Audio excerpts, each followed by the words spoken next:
What's up, traders? Welcome to the channel. My name's John. That's Groot. We trade options here.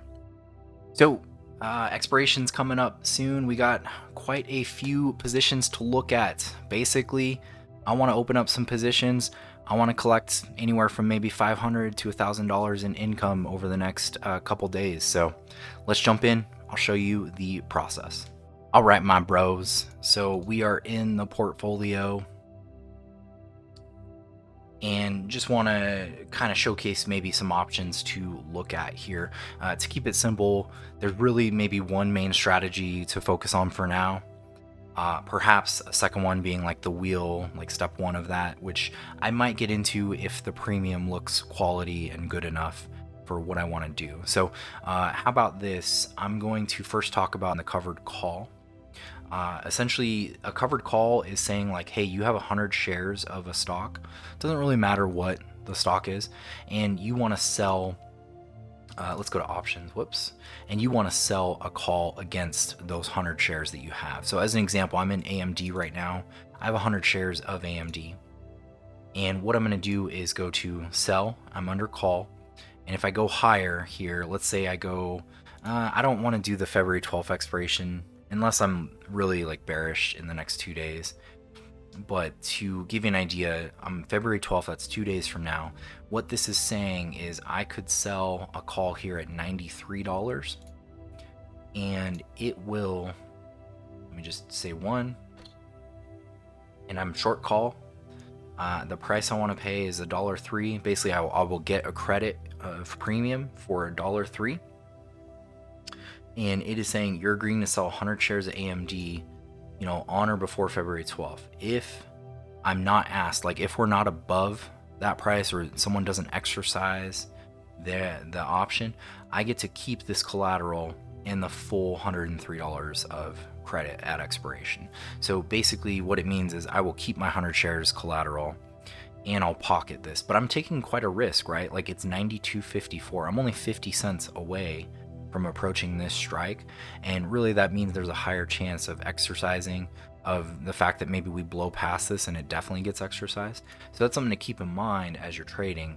As an example, I can maybe go out further. Let's say February 19th is the monthly expiration cycle, and you'll see tons more credit at 93, $2.30 instead of $100 of credit. So 230 is much better. I would take that all day, but that is assuming that maybe I don't want to keep my 100 shares. So if I did, maybe I go out further, and let's say like $100, there might be a chance that AMD never hits $100, but you can see obviously you get paid a lot less, just $62 on that trade. But money's money. It really just depends on the risk reward you want to take and how you're feeling, as well as your cost basis. So basically I did something similar when I bought these shares. They were at the $98 level. So my cost basis was about $98 a share. And slowly I've really reduced this to about $94. I've collected about $400 or $500, give or take, in income. And that reduces my cost basis in this trade. And so realistically, if I was wanting to like have a net profit, I'd want to go somewhere above 94, honestly. But let's see if anything does make sense here in terms of AMD. I'm quite bullish on AMD, so I do have concerns about the fact that trading this could put me at risk of losing any upside or any momentum that the stock might have. But to start us off, I will consider the idea of maybe selling at 97. That'll be 106. I'll put in just, so let's get rid of these. And what this would do is it would give me $1 extra at break even, so $1.06 extra. So this would put my break even at 98.06. And if I increase that, I'll put it in for now, but I'm not crazy about it. If AMD drops in price or something, I'll collect more premium on this and I can update, but let's do that. So that'll get us $100 here in the bank if it goes through. So let's see. Contract sold, and we'll give it some time, see if it goes through. Okay, so the next one that's really key for me is going to be MARA and RIOT. Okay, so I'm going to look at the February 19th expiration in MARA. Yeah, let's go out. Those are better premiums. So I'm going to sell a call, and I'm going to put this up against my current 100 shares that I have. Okay, and if I'm going out to about the 30 delta here, I'll be at about 44 to $45 a share. So I'm going to show you that in my system so you can kind of see.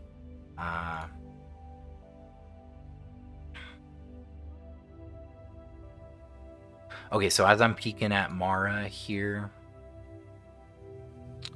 let's go out to February 19th. So that's 9 days away. Right here you can see. Left side is where the calls are. And I'm going to go to around maybe the 30, 31 delta, give or take. So I'm looking here at about 44 to 45,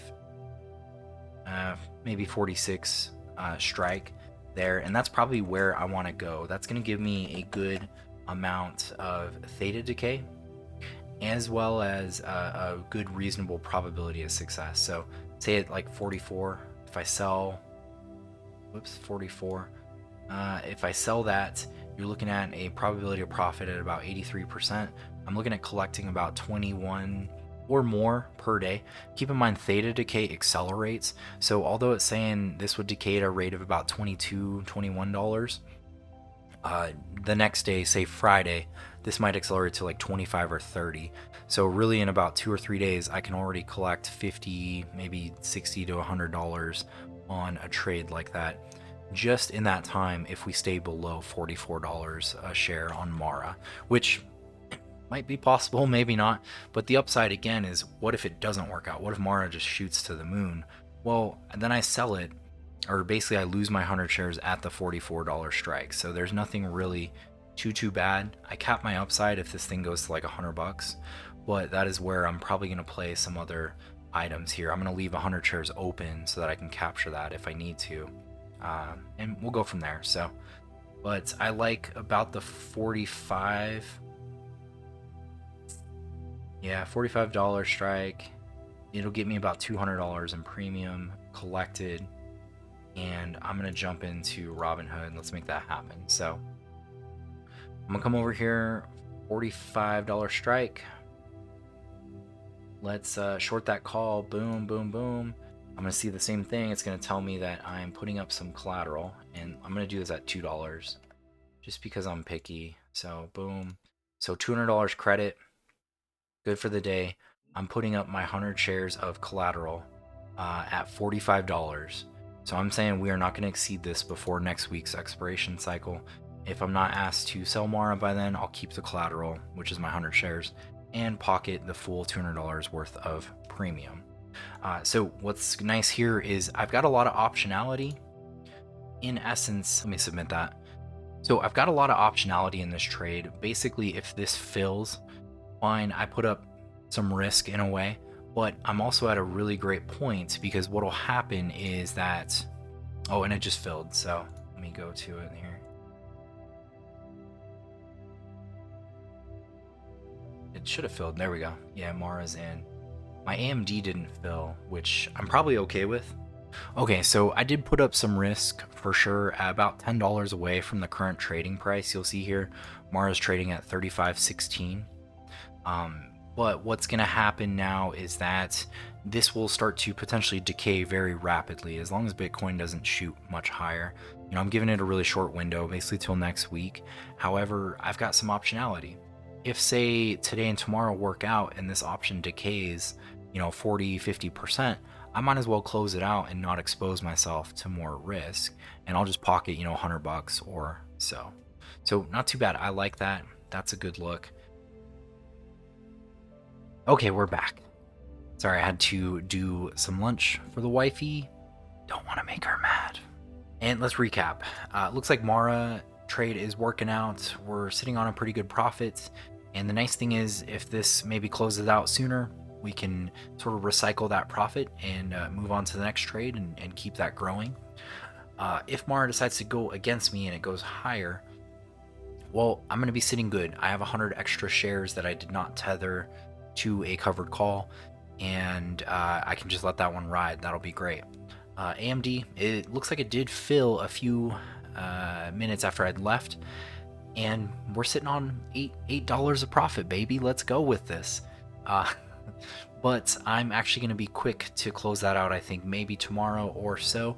If I can sink a really fast profit, I'm happy with this because I'm very bullish on AMD, and I do think that they start moving sometime this quarter. So I'd like to be a part of that here, and I don't really want to try and add more shares or more risk in this. I just like it kind of where it's at. So let's go with that. RIOT did not close out, so I did not actually end up getting filled in RIOT. I'd set up a $300 trade here, and what the strategy was, it is a cash secured put at the $34 strike. Basically, I tell the broker, like, hey, I'm putting up 3,400 of cash, and I'm just going to sell this 34 put naked, meaning I have no other spread there.